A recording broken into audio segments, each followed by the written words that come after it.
Dans cette synagogue du quartier de Zongo, les fidèles se retrouvent autour d'un culte un peu particulier, à mi-chemin entre le christianisme et la religion juive. Regardez, nous devons voyager sur Israël. Mais on nous a dit non, ce n'est pas possible en ce moment, parce que moi, Israël est en guerre. Alors, nous devons prier et demander cette paix, d'abord pour Israël, pour nous-mêmes, pour nos communautés, pour nos pays, pour nos villes, pour nos villages, la paix. La plupart des chants sont en hébreu. De nombreux éléments de la judéité ont été importés. La menorah, ce chandelier à 7 bras, ou encore la prière face à un mur, à l'image du mur des lamentations. Les fidèles, eux, sont pour la plupart togolais. J'aime vraiment Israël parce que la culture israélienne est une culture de paix. C'est un pays qui prône la paix, le vivre ensemble, l'unicité, l'union. Et c'est pour vraiment ça que j'aime Israël.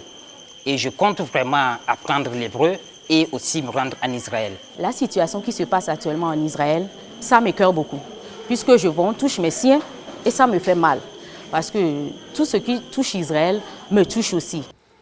Depuis 20 ans, Kossi Nwati cultive son amour de la culture juive. Shalom. Comment ça va? Une passion qu'il concrétise par exemple avec la construction de cette synagogue en 2014.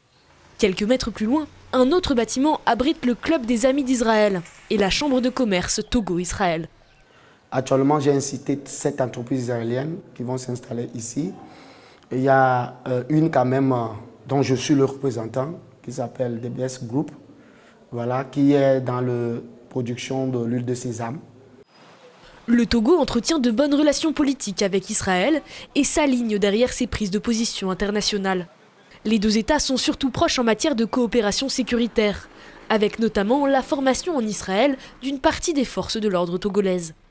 Une enquête de plusieurs médias souligne également la possible utilisation par Lomé du logiciel d'espionnage israélien Pegasus.